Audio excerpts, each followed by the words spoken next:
Welcome to The Explainer. Today, we're diving into the powerful connection between what you eat and ER-positive breast cancer.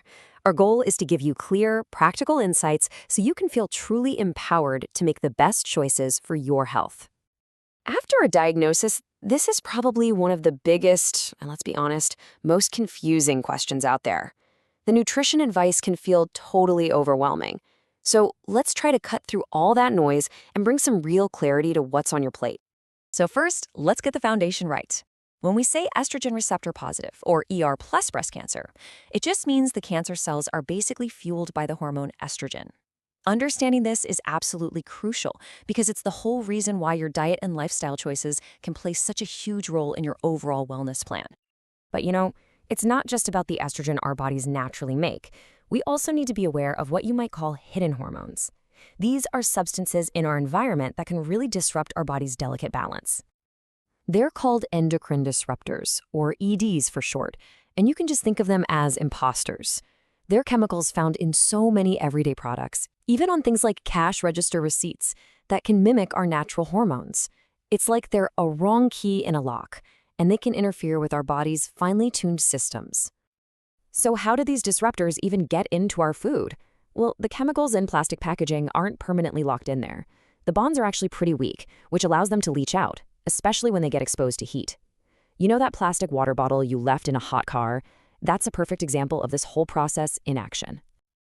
Okay, so now that we get the environmental factors, let's get really specific about foods it's a good idea to moderate.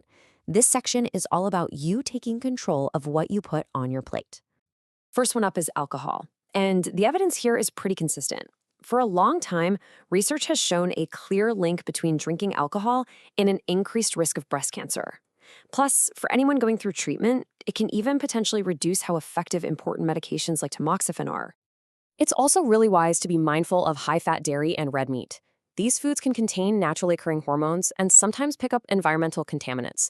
The goal isn't to eliminate them completely, but to moderate. Aiming for no more than, say, 12 to 18 ounces of cooked red meat a week is a great guideline, and maybe choosing leaner proteins like fish and skinless chicken more often. The problem with a lot of highly processed foods and refined carbs is the kind of environment they create inside the body. They have what's called a high glycemic load, which means they cause your blood sugar to spike really fast. This can lead to these big surges of insulin, which is a growth-promoting hormone, and some studies suggest this might encourage cancer cells to grow. Not to mention, they often contribute to obesity, which is a major risk factor all by itself. Here's a really simple, memorable rule of thumb. Keep white off your plate. It's actually a pretty powerful little shortcut to help you avoid those refined carbohydrates, things like white bread, pasta, and sugary cakes, and instead reach for their more nutritious whole grain counterparts. Okay, let's tackle a topic that causes a whole lot of confusion and anxiety for survivors: soy. Because it contains these plant-based estrogens, or phytoestrogens, its role in an ER-plus cancer diet has been really heavily debated. The key thing to get here is the difference between whole soy foods like tofu and edamame and those highly processed soy supplements. The supplements have these really concentrated forms of isoflavones, which is the specific phytoestrogen in soy. But here's the fascinating part. These plant estrogens are much, much weaker than human estrogen, so weak in fact that they can actually block your body's stronger estrogen from attaching to the cancer cell receptors. And this really gets to the heart of it all.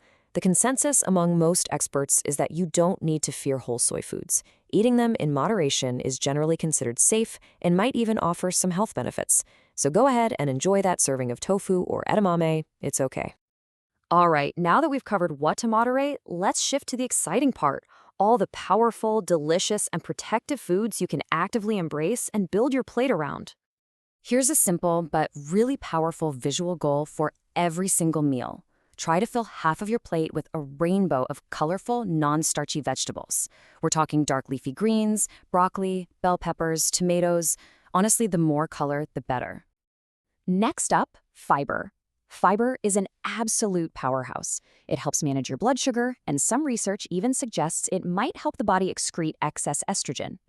Aiming for about 30 to 35 grams a day from whole grains, beans, fruits, and vegetables is a fantastic target for your health.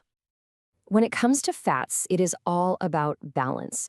The typical Western diet is often heavy in omega-6 fatty acids, which can be pro-inflammatory. So the goal is to shift that balance, like you see here, by reducing those omega-6s and really boosting the anti-inflammatory omega-3s. And you can achieve this healthier balance by focusing on foods that are rich in omega-3s, like salmon and walnuts, and also monounsaturated fats from sources like olive oil and avocados.